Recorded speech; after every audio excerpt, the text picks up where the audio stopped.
farmers across the country, they're already feeling the effects. One crop being hit the hardest right now, soybeans. Prices have hit a 10-year low, dropping $2 a bushel since the tariff threat began in the spring. NBC's Vaughn Hilliard is at a soybean and corn farm in Wahoo, Nebraska. Vaughn, walk us through this, how that price is affecting those farmers, because they're the ones who definitely care the most.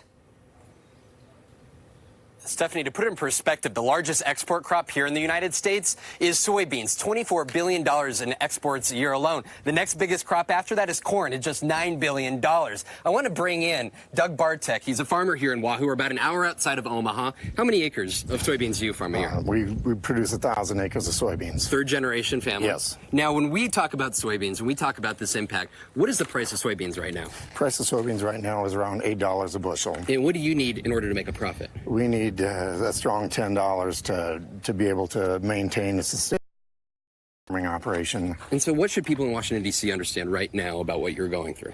Well, right now it's a lot of pain that we're going through.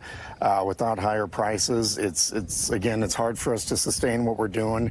New farmers that are trying to get in, it just won't work for them. They'll go backwards, and then they'll be out of business before they started. Doug, just before we flew out and met you here, we talked to Senator Ben Sasse of Nebraska, your Republican senator, and we asked him the question, does the administration understand what you're going through? Stephanie, this is what he told us. Do you feel like or where's the disconnect? Do you feel like the White House understands the concerns of soybean farmers and others in Nebraska who have shared their own concerns with you? No, I'm here with a bunch of farmers and ranchers right now. These folks, I'm a historian by training, so I'm skeptical of hyperbole, but literally they live on the most productive land in all of human history. And in Nebraska, we grow more food than we could ever possibly consume. If we don't have export markets to sell that food into, you got bankruptcies coming all across my state. And no, the administration does not understand it.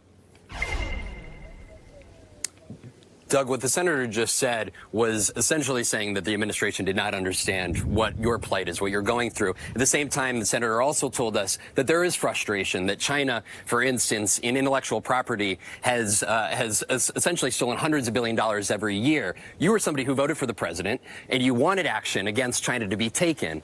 Now, what is your message to the White House? Well, the message is if we can get these tariffs taken care of in a timely manner, because every day that these tariffs hang around, it just hurts what we've been trying to do for the last 25, 30 years, which is trying to build policy and get doors open in these foreign countries to accept our soybeans, because it's a great source of protein for animals and just a lot of uses for it.